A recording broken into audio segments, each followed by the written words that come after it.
Class 12। आज के इस वीडियो में हम एक्सरसाइज 13.1 में क्वेश्चन नंबर 11 से स्टार्ट करेंगे। लास्ट क्लास में हमने क्वेश्चन नंबर 10 तक सॉल्व कर लिया था।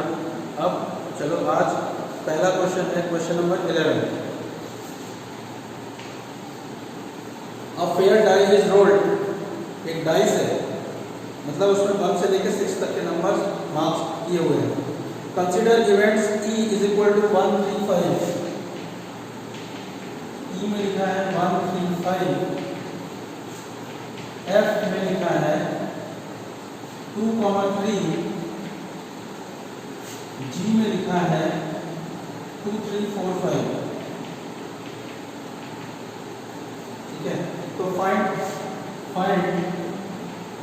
पहला P of E by F and P of F by E। सबसे पहले तो हमें ये दोनों निकालने हैं। तो देखो E by F निकालने के लिए हमें पता है कि P of E by F का फॉर्मूला क्या होता है। P of E by F is equal to P of E intersection F divided by P of F। तो अब सबसे पहले हम E इंटरसेक्शन F निकालें। E इंटरसेक्शन F क्या होगा भाई? दोनों में इंटरसेक्शन मतलब कॉमन कौन सा है? सिर्फ 3 है। ठीक है ना। अब P of E intersection F is equal to होगा P of E by F is equal to P of E intersection F upon P of F। तो probability of E intersection F is equal to होगा number of elements in E intersection F whole divided by total number of elements. तो E intersection F में तो हमारे सिर्फ एक ही element है, कौन सा है? 3 है।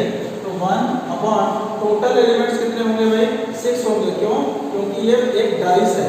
डाइस में टोटल 6 ही नंबर होते हैं। तो 1/6 हो गया whole divided by P of F, probability of F। तो F में हमारे देखो कितने एलिमेंट्स हैं? सिर्फ 2 है, एक 2 है और दूसरा 3 है।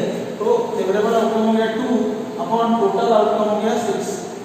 तो ये 6 से 6 कैंसिल हो जाएगा, आ जाएगा 1/2। ठीक है। अब सेकंड में हमें P F by E निकालना है। तो P F by E is equal to P of F intersection E upon P of E। अब F इंटरसेक्शन E लिखो या फिर E इंटरसेक्शन F लिखो, बात एक ही है, क्योंकि ये इंटरसेक्शन जो होता है वो कम्यूटेटिव होता है। तो ये हो जाएगा probability of E intersection F upon probability of E। तो probability of E intersection F अभी हमने यहाँ पे रखा था, कितना है? 1/6 upon probability of E। E में देखो ये कितने एलिमेंट्स हैं हमारे? 3 एलिमेंट्स हैं। एक 1 है, दूसरा 3 है और तीसरा 5 है। तो टोटल 3 एलिमेंट्स हो गए और टोटल तो डाइस में 6 होते हैं। तो 6 से ये 6 कैंसिल हो जाएगा, आंसर हो जाएगा 1/3।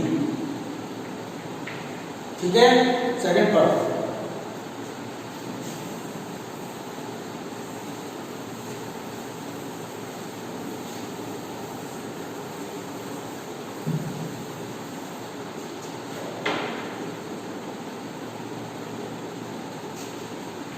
पार्ट में है find P E by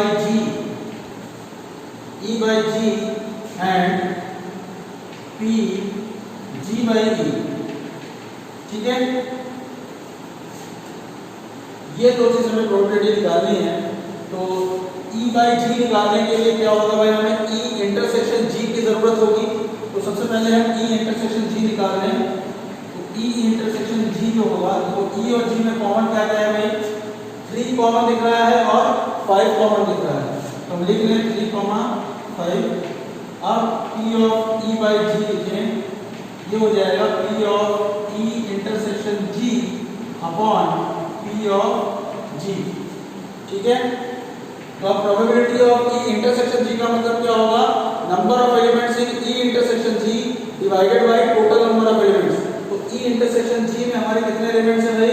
2 elements है। पहला है 3, दूसरा है 5। तो 2 अपॉन टोटल एलिमेंट्स, क्योंकि ये डाइस है इसलिए इसमें 6 होंगे, तो 2/6 हो गया whole divided by probability of G। G में कितने एलिमेंट्स है भाई? 1, 2, 3, 4 एलिमेंट्स है। तो 4 upon total number of elements 6 हो जाएंगे। तो अब देखो 6 से ये 6 कैंसिल हो जाएगा। तो 2/4 इसका मतलब 1/2। 2 से 4 कैंसिल करेंगे, 2 1 बाई 2, 2 2 जा 4, 1 बाई 2 आंसर हो जाएगा। अब इसमें P of G by E के लिए ये हो जाएगा probability of G intersection E upon probability of E।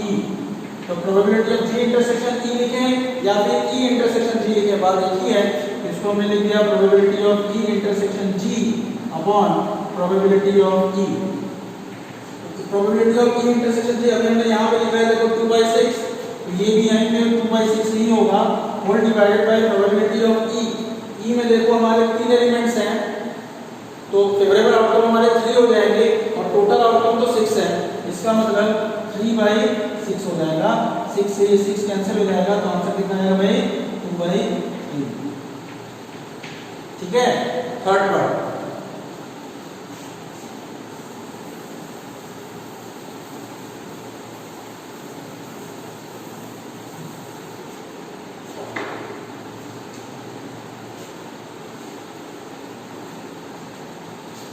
Third में हमें क्या फाइंड करना है भाई, P of E union F by G and P of E intersection F by G। ठीक है, तो देखो भाई हमें सबसे पहले E union F by G निकालना है। तो इसका मतलब जब हम इसका फॉर्मूला लगाएंगे P E union F by G, इसका मतलब हो जाएगा ये P of E union F intersection G upon P of G। इसका मतलब हमें पहले तो हमें E यूनियन F निकालना चाहिए, फिर जितना आएगा उसमें और G में हम इंटरसेक्शन लेंगे। ठीक है ना, तो सबसे पहले हम E और F का यूनियन अगर हम लिखें, E और F का यूनियन क्या हो जाएगा भाई 1 2 3 5। ये बात समझ में आ रही है? सारे एलिमेंट्स को हमें एक बार लिखना है मैक्सिमम, भले ही वो रिपीट हो रहा हो लेकिन एक ही बार लिखना है। 1 2 3 5, E यूनियन 5 हो गया। अब E यूनियन 5 इंटरसेक्शन G अगर हम करें, E यूनियन 5 और इस G में अगर हम इंटरसेक्शन निकाल लें तो कौन कौन सा इंटरसेक्शन होगा भाई, 2 एक कॉमन है, 3 भी कॉमन है और 5 भी कॉमन है, तो 2 3 5। यहाँ पे लिखते देखो भाई probability of E union F intersection G का मतलब number of elements in E union F intersection G कितने हैं भाई, 3 है, एक 2 है, दूसरा 3 है और तीसरा 5 है, तो 3 अपॉन टोटल कितने हैं भाई, 22 है तो 6 ही होंगे, whole divided by probability of G। G में हमारे देखो 1 2 3 4 4 एलिमेंट्स हैं, तो 4 अपॉन टोटल एलिमेंट्स तो 6 ही होंगे, तो 6 हो गया, तो 6 से 6 कैंसिल हो गया, 3/4। ठीक है, अब इसी तरह अगर हमको P of E intersection F by G निकालना है, इसका मतलब इसका फॉर्मूला बनेगा क्या भाई, P of E intersection F intersection G upon probability of G। कितना बनेगा, इन दोनों का इंटरसेक्शन ऊपर जाएगा और नीचे प्रोबेबिलिटी ऑफ G हो जाएगा। अब हम E intersection F intersection G निकालना है, तो सबसे पहले तो हम E इंटरसेक्शन F निकाल लें।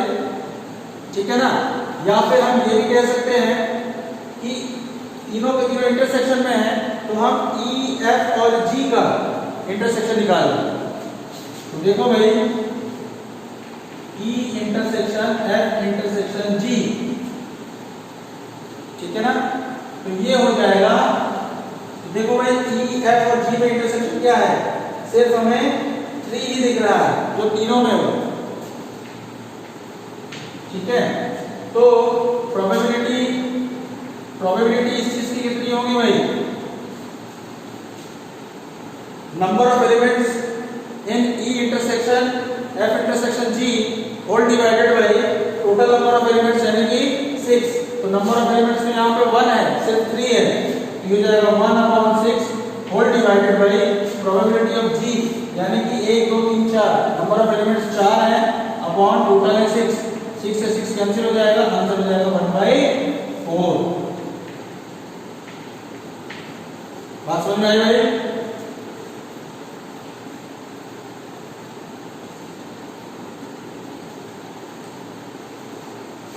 नेक्स्ट,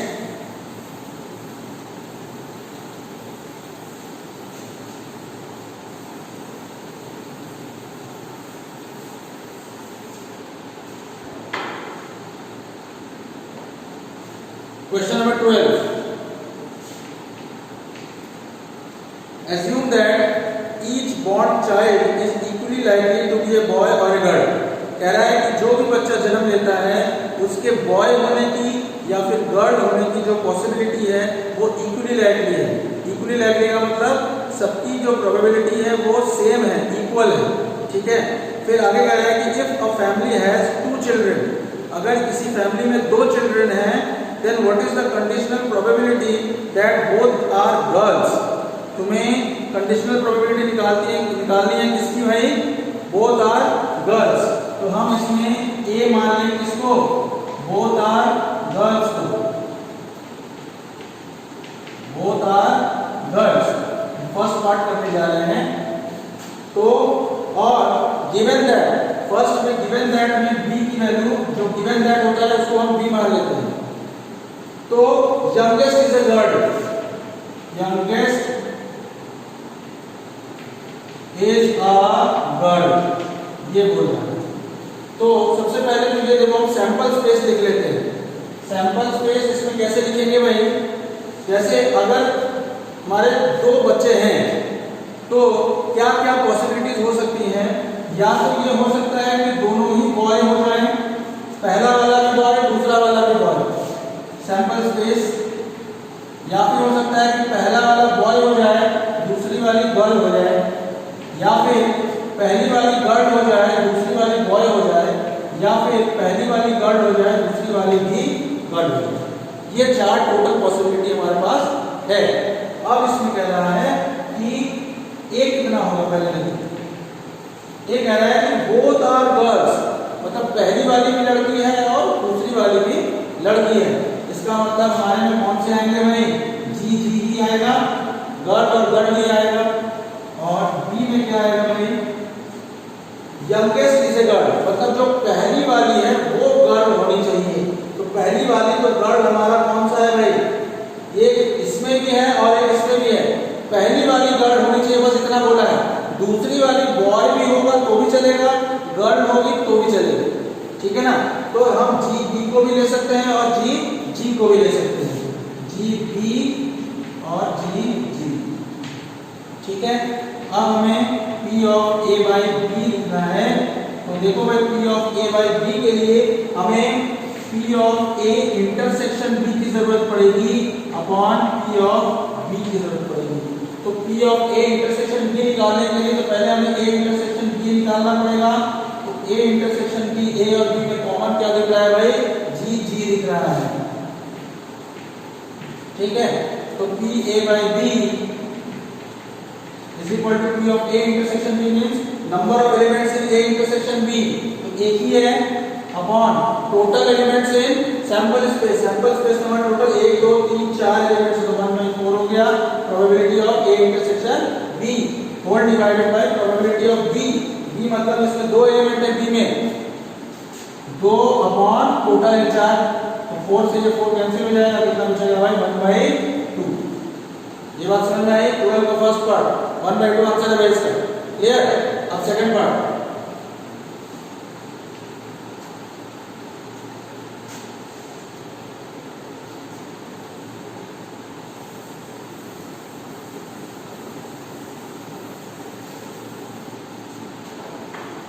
ये तो हमारा वही है कि बोथ आर गर्ल्स, इसी की हमको कंडीशनल प्रोबेबिलिटी निकालनी है। और बी है हमारा सेकंड केस में at least 1 is a girl, at least 1 is a girl, कम से कम एक लड़की होनी चाहिए। अगर दोनों लड़की हो जाए तो भी चलेगा, लेकिन कम से कम एक तो होनी ही चाहिए। तो सैंपल स्पेस हम लिख लें बी बी, यानी कि दोनों बॉय, एक पहला वाला बॉय दूसरी वाली गर्ल, फिर दूसरी वाली गर्ल, पहली वाली गर्ल, दूसरी वाला बॉय और फिर दोनों गर्ल्स। ठीक है, तो हम ए में क्या लिखेंगे भाई, बोथ आर गर्ल्स, इसका मतलब जी जी, और बी में क्या लिखेंगे, एटलीस्ट वन इज ए, तो कम से कम एक लड़की तो होनी ही चाहिए, अगर दोनों लड़की हो गई तो भी चलेगा। इसका मतलब इसमें कौन कौन से एलिमेंट्स आ सकते हैं भाई, बी जी भी आ सकता है, जी बी भी आ सकता है और जी जी भी आ सकता है। अब हम क्या करेंगे, ए इंटरसेक्शन बी निकालेंगे, ये हो जाएगा जी जी। अब पी ए बाई बी, हमें चूंकि फॉर्मूला पता है कि P of A intersection B upon P of B होगा, तो P of A intersection B का मतलब number of elements in A intersection B upon total number of elements in the sample space. तो A intersection B में हमारे कितने elements हैं भाई, 1 upon total number of elements in sample space 1 2 3 4, तो 1/4 हो गया probability of A intersection B, और इसमें डिवाइड करेंगे हम बी के प्रोबेबिलिटी से, यानी कि बी में कितने हैं भाई, 3 एलिमेंट्स हैं, तो 3 अपॉन टोटल सैंपल स्पेस में 4 है, तो 3/4, 4 से ये 4 कैंसिल हो जाएगा, तो आंसर आ जाएगा 1/3। क्लियर है भाई?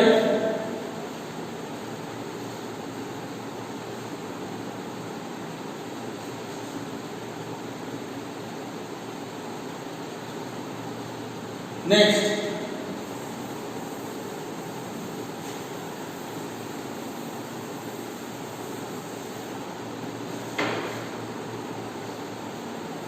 Question number 13। N instructor has a question bank, एक इंस्ट्रक्टर है, उसके पास क्वेश्चन बैंक है, और उस क्वेश्चन बैंक में 300 इजी ट्रू और फॉल्स क्वेश्चंस हैं। इसको ध्यान देना है कि 300 इजी ट्रू फॉल्स क्वेश्चन है, इसको हम लिख लें easy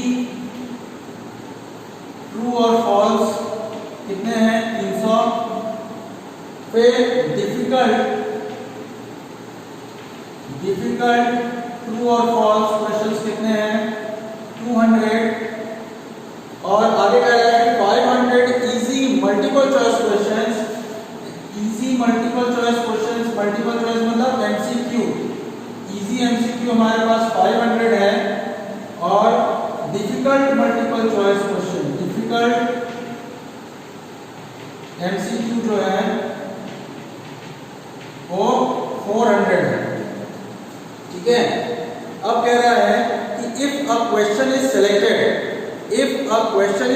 at random from the question bank, what is the probability that it will be an easy question.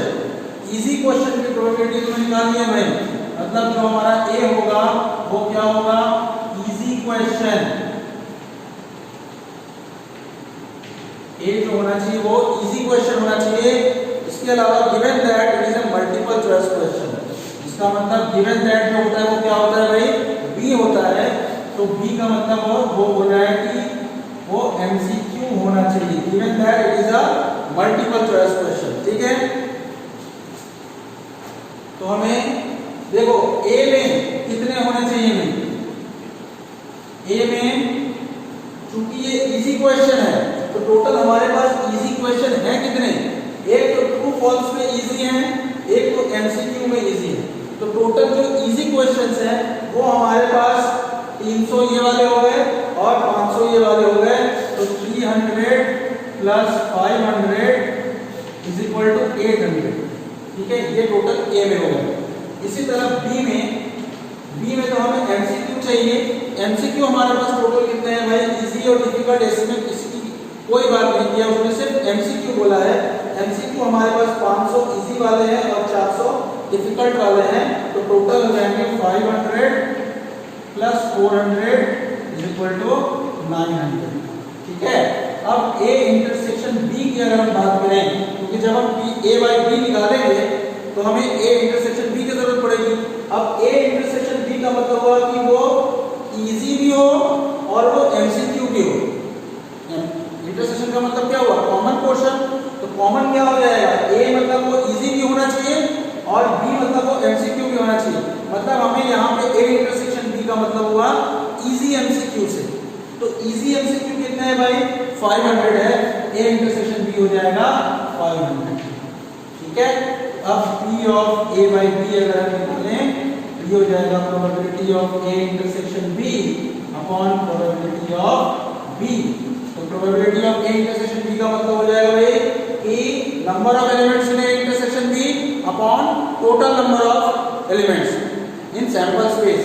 तो number of elements in A intersection B कितने हैं भाई 500 upon total number of elements in इसमें भाई पूरे question bank में। तो पूरे क्वेश्चन बैंक में कितने हुए भाई 300 प्लस 200 500 प्लस 500 1000 प्लस 400 1400 हो गए भाई। इन सबको अगर हम प्लस करें तो टोटल जो हमारे एलिमेंट्स हो जाएंगे वो 1400 हो जाएंगे। तो 500 अपॉन 1400 होल्ड, ये तुम्हारा प्रोबेबिलिटी हो गया किसका A इंटरसेक्शन B का। और प्रोबेबिलिटी B यानी कि एमसीक्यू का क्या प्रोबेबिलिटी हो जाएगा भाई, उसमें 900 है नंबर ऑफ एलिमेंट्स, तो 900 अपॉन टोटल फिर से वही 1400। तो 1400 से 1400 कैंसिल हो जाएगा, यहाँ बचेगा 500 अपॉन 900। तो ये 2 0 से 2 0 कैंसिल हो जाएगा, आंसर आ जाएगा 5/9। उम्मीद करें समझ में आ गया होगा। ठीक,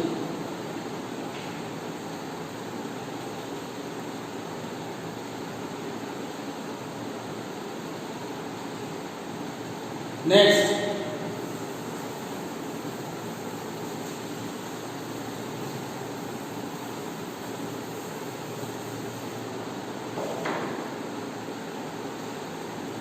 क्वेश्चन नंबर 14। क्वेश्चन नंबर 14 में देखो भाई, given that the two numbers appearing on throwing two dice are different. सबसे पहले इसमें दे दिया हुआ है गिवन दैट है, इसका मतलब ये जो B है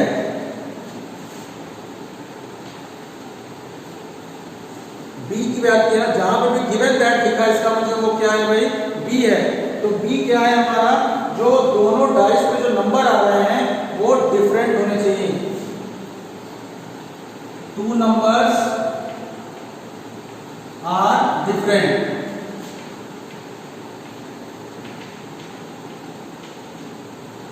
ठीक है, two numbers are different.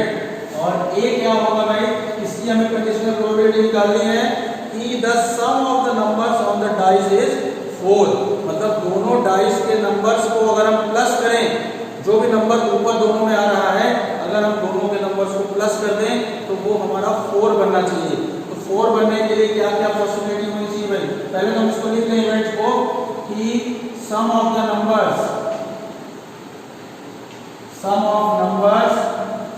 Should be 4। ठीक है, तो अब देखो भाई, अब चूंकि ये डाइस है तो पहले में 6 ऑप्शन होंगे, दूसरे में 6 ऑप्शन होंगे, तो टोटल हमारे कितने हो जाएंगे भाई 6 × 6 36 ऑप्शंस हो जाएंगे। पहले तो ये क्लियर हो गया। अब उसके बाद बी में कह रहा है कि जो दो नंबर्स हैं वो हमारे डिफरेंट होने चाहिए, अलग होने चाहिए। मतलब अगर पहले में 1 आ रहा है तो दूसरे वाले में 1 नहीं आ सकता। इसी तरह अगर पहले में 2 आ रहा है तो दूसरे में 2 नहीं आ सकता। मतलब डबलेट वाले जो भी केसेस हैं उनको हमें नहीं लेना है। तो टोटल जो 36 केसेस हैं उसमें डबलेट वाले केसेस कितने होते हैं भाई 6 होते हैं। कौन कौन से, 1 1 2 2 3 3 4 4 5 5 6 6। तो अगर हम इन 36 केसेस में से ये 6 केस को माइनस कर दें तो इसका मतलब जो 30 केस बचे हमारे पास, वो 30 केस कौन से वाले होंगे, उसमें हमारे दोनों के दोनों जो नंबर्स होंगे वो डिफरेंट होंगे। इसका मतलब जो B है उसमें हमारे टोटल कितने एलिमेंट्स होंगे भाई 30 एलिमेंट्स होंगे। बात समझ आ रही है। अब उसके बाद A में sum of number should be 4। A में जो है 4 होना चाहिए ऐसा एलिमेंट हमें लेना है। तो सपोज हमें पहले में 1 फिक्स कर दिया तो दूसरे में हमें 3 लेना पड़ेगा। अगर हमें पहले में 2 फिक्स कर दिया तो दूसरे में भी देखो 2 ही लेना पड़ेगा हमें, तभी 2 + 2 4 होगा। अगर हम 3 ले लें पहले में तो 1 लेना पड़ेगा। और फिर चौथा तौर पर पॉसिबिलिटी नहीं है। तो अगर हम चौथे में 4 ले लेंगे तो दूसरे में तो हमको 0 लेना पड़ेगा और 0 किसी डाइस में नहीं होता है, ठीक है ना। तो अब ए में ये आ गया और बी में 30 एलिमेंट्स होंगे। अब वो 30 एलिमेंट्स अगर हम देखें कि क्या क्या हो सकते हैं, वो क्या होगा भाई, 1 2 से लेके 1 6 तक, फिर 2 1 2 2 को छोड़ के 2 3 के बाद 2 6 तक, फिर 3 1 3 2 3 3 को छोड़ के 3 4 के बाद 3 6 तक, फिर 4 1 डॉट डॉट डॉट 4 3 तक, फिर 4 5 और 4 6 तक, क्योंकि 4 4 नहीं होगा, फिर 5 1 5 4 तक, 5 5 नहीं होगा, फिर 5 6 हो जाएगा और 6 1 से लेके 6 5 तक। ये हमारा बी के एलिमेंट्स होंगे, ठीक है ना। अब अगर हम ए और ए बाई बी आपको निकालना है, P of A by B, इसका मतलब ये हो जाएगा P of A intersection B upon P of B. तो ए इंटरसेक्शन बी की प्रोबेबिलिटी निकालने के लिए हम सबसे पहले तो ए इंटरसेक्शन बी निकालें। तो ए इंटरसेक्शन बी कितना होगा भाई, इन दोनों में से अगर हम इंटरसेक्शन निकालें तो 1 3 आएगा क्या, बिल्कुल आएगा। 1 2 से 1 6 के बीच में 1 3 भी तो आएगा, तो ये कॉमन हो जाएगा। 2 2 तो नहीं होगा इसमें क्योंकि ये डबलेट वाला है, और 3 1 देखो इसमें है, तो ए इंटरसेक्शन बी में हो जाएगा 1 3 और 3 1, ये ए इंटरसेक्शन बी में हो जाएगा। तो अब P A by B is equal to probability of A intersection B, इसका मतलब number of elements in A intersection B upon total number of elements.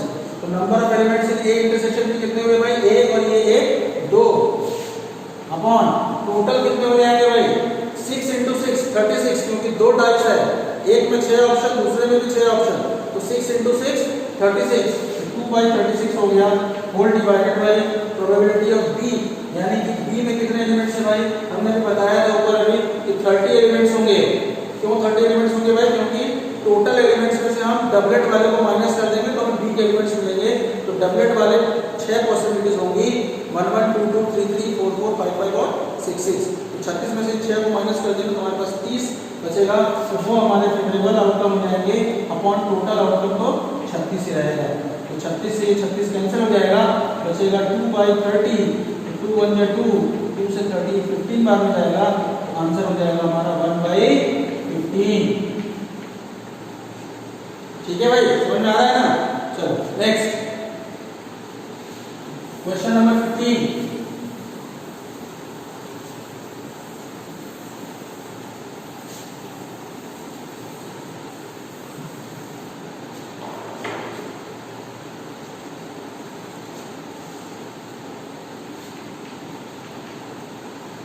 Question number 15 है, consider the experiment of throwing a die.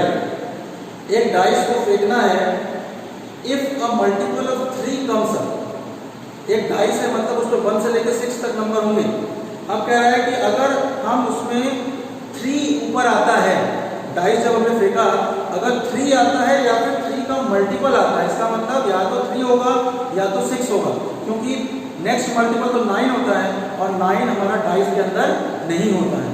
Dice में तो सिर्फ 1 से लेकर 6 तक होता है, तो 1 से 6 के बीच में 3 के कौन कौन से मल्टीपल हो सकते हैं, आइदर 3 और 6। तो यही दो पॉसिबिलिटी है कि अगर मल्टीपल ऑफ 3 आता है then throw the die again, हम उस डाइस को दोबारा फेंकेंगे, ठीक है। And if any other number comes, मतलब 3 या फिर 3 के मल्टीपल के अलावा अगर कोई दूसरा नंबर हमारा आता है फर्स्ट बार में ही, तो फिर टॉस ए कॉइन, तो हम फिर एक कॉइन को टॉस करेंगे। फिर कह रहा है कि find the conditional probability of the event the coin shows a tail given that at least 1 die shows a 3। तो सबसे पहले इस क्वेश्चन में इंपॉर्टेंट क्या है कि हम सैंपल स्पेस लिख लें। तो सैंपल स्पेस सबसे पहले अगर हम लिखें तो इसमें कह रहा है कि अगर 3 या 3 का मल्टीपल आता है, इसका मतलब अगर 3 आया तो हम क्या करेंगे, थ्रो द डाई अगेन। अगर हमने दोबारा फेंका तो हमारे पास 1 भी आ सकता है, 2 भी आ सकता है, 3 भी आ सकता है 4, 5, 6। ठीक है, अगर पहली बार में 3 आया तो हम फिर दोबारा डाइस फेंकेंगे और दोबारा डाइस में तो कुछ भी आ सकता है, 1, 2, 3, 4, 5 कुछ भी आ सकता है। इसलिए हमारे पास अगर पहले में 3 आया है तो हमारे पास टोटल 6 ऑप्शन बनते हैं। इसी तरह अगर 6 आ जाता है पहले ऑप्शन में तो भी हमारे पास 6 ऑप्शन बन सकते हैं भाई, 6, 1, 6, 2, 6, 3, 6, 4, 6, 5 एंड 6, 6। ठीक है ना, ये तो हमारे 6 से 12 मतलब रिजल्ट्स तब हुए, एलिमेंट्स तब हुए जब फर्स्ट पे या तो 3 आ जाए या फिर 6 आ जाए। लेकिन अगर इसके अलावा कोई दूसरा नंबर आ जाए, सपोज कि 1 आ गया पहले पे, तो हमको क्या करने को बोला है कि toss a coin. Toss a coin का मतलब फिर वो हेड आ सकता है या फिर टेल आ सकता है। 1 अगर हमने क्या फेंका तो हो सकता है कि हेड भी आ जाए, या फिर अगर हमने 1 फेंका हो सकता है कि टेल भी आ जाए। सिमिलरली 2 भी अगर हमारा पहले में आता है तो भी हमारा हेड और टेल दो पॉसिबिलिटी है। 3 के लिए तो हो ही चुका है, अब 4 के लिए क्या होगा, वही चीज 4H 4T। ठीक है, और 5 के लिए भी वही चीज होगा, 5H और 5T। H for head, T for tail, और 6 के लिए तो ऊपर लिखा ही हुआ है। तो इतने सारे एलिमेंट्स जो है हमारे सैंपल स्पेस में होंगे। टोटल कितने हो गए भाई, 1, 2, 3, 4, 5, 6, 6, 12, 6, 18 तो 20। तो टोटल हमारा जो सैंपल स्पेस है उसमें टोटल कितने एलिमेंट्स हो गए भाई, 20 एलिमेंट्स हो गए, 20 एलिमेंट्स हो गए। अब इसमें ए क्या है हमारा, ए दिया है conditional probability of the event the coin shows a tail. जो कॉइन है उसमें टेल आना चाहिए, एक जो है टेल आना चाहिए। तो ऐसा कौन सा है जिसमें टेल आया है भाई, एक तो ये 1, T में आया है, एक 2, T में आया है, एक 4, T और एक 5, T। ठीक है, और बी गिवन दैट क्या है, देखो भाई जो गिवन दैट होगा वो हमारा क्या होगा भाई, बी होगा। Given that at least 1 die shows a 3। कम से कम जो एक डाई है वो तो 3 होना ही चाहिए। दोनों डाई अगर 3 हो जाता है तो वो चलेगा, लेकिन कम से कम एक डाई तो 3 होना ही चाहिए। तो देखो भाई ये जो 3, 1 से लेके पूरा 3, 6 तक है, 3, 1, 3, 2, 3, 3, 3, 4, 3, 5, 3, 6।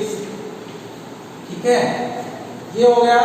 इसके अलावा और कौन सा ऑप्शन हो सकता है भाई, ये 6, 3 हो सकता है, इसमें 3 आया है।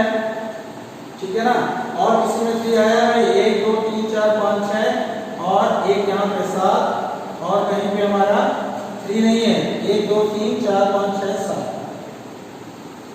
ये हमारा बी हो गया। अब ए इंटरसेक्शन बी के लिए क्या करेंगे भाई, इन दोनों में कॉमन निकालेंगे। तो इन दोनों में कॉमन कितना है भाई, इन दोनों में कॉमन तो हमें कुछ भी नहीं दिख रहा है, इसका मतलब इंटरसेक्शन बी जो होगा वो हमारा 5 हो जाएगा। और जब 5 हो जाएगा तो P A by B is equal to होगा P of A intersection B upon P of B. तो probability of A intersection B का मतलब number of elements in A intersection B upon total number of elements. तो number of elements in A intersection B तो हमारा 5 है, इसका मतलब इसमें 0 एलिमेंट्स हैं, अपॉन टोटल कितने हैं भाई हमने बताया था 20 हैं, 0 upon 20 whole divided by probability of B का मतलब 1, 2, 3, 4, 5, 6, 7 7 अपॉन 20। ठीक है, तो 20 से 20 कट गया, ये हो गया 0/7 और 0/7 का मतलब 0।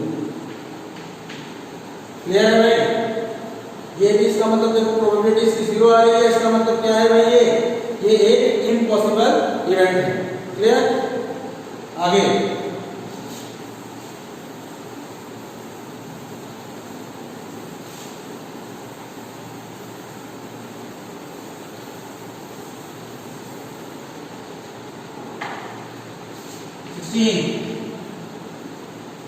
in each of the exercises 16 and 17 choose the correct answer। जब ये मल्टीपल एमसीक्यू वाला है तो इसमें लिखा है कि if PA is equal to 1/2 and PB equal to 0, then PA by B, find PA by B, find PA by B। तो PA by B तो हमें देखो पता है क्या होता है, P of A intersection B upon P of B, ठीक ना। तो P of A intersection B तुम कुछ भी रखो हमें फर्क नहीं पड़ेगा, क्यों? क्योंकि जो नीचे P B दिया हुआ है उसकी वैल्यू 0 है, ठीक है ना। P A intersection B upon 0 जो है ये इंफिनिटी को टेंड करने लगेगा भाई। इसका मतलब इसका जो आंसर होगा वो क्या होगा भाई, नॉट डिफाइंड, ठीक है। और नॉट डिफाइंड हमारा देखो ऑप्शन नंबर सी है, तो इसमें कौन सा ऑप्शन करेक्ट होगा भाई, ऑप्शन सी जो है वो करेक्ट होगा। Clear? Last question,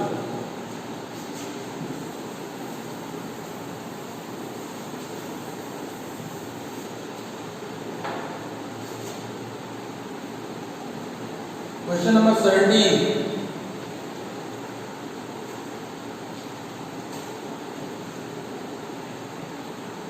If A and B are events, if A and B are events such that given क्या है हमें कि P A by B is equal to P B by A, then चार option दिए उनमें से बताना है। तो देखो अगर P A by B P B by A के बराबर है, P A by B का फॉर्मूला क्या होता है, P A intersection B upon P B, ठीक है, is equal to P B by A का मतलब B intersection A upon P of A, ठीक है। तो अब ये जो B इंटरसेक्शन है वो उसको हम A इंटरसेक्शन B भी लिख सकते हैं, क्योंकि इंटरसेक्शन हमारा कम्यूटेटिव होता है। तो ये हो जाएगा P of A intersection B upon P of A। अब देखो भाई लेफ्ट हैंड साइड और राइट हैंड साइड में ये P A इंटरसेक्शन B और P of A intersection B को हम कैंसिल कर सकते हैं। तो क्या बचेगा, 1 upon probability of B is equal to 1 upon probability of A। Cross multiply अगर कर दें तो probability of A is equal to probability of B। तो ये कौन से ऑप्शन में है भाई, ऑप्शन नंबर डी। तो ऑप्शन नंबर डी जो है हमारा करेक्ट हो जाएगा। क्लियर? तो चलो भाई आज इस वीडियो में हमने एक्सरसाइज 13.1 जो है वो हमने कंप्लीट कर दिया हुआ है, ठीक है। अब इसके बाद की जो क्लास होगी उसमें मैं आगे कंटिन्यू करूंगा। इसके आगे मल्टीप्लिकेशन रूल ऑफ प्रोबेबिलिटी है, इंडिपेंडेंट इवेंट्स हैं और 13.2 है, ठीक ना। तो ये सब की बात हम नेक्स्ट क्लास में करेंगे, ठीक है। चलो ऑफ करो।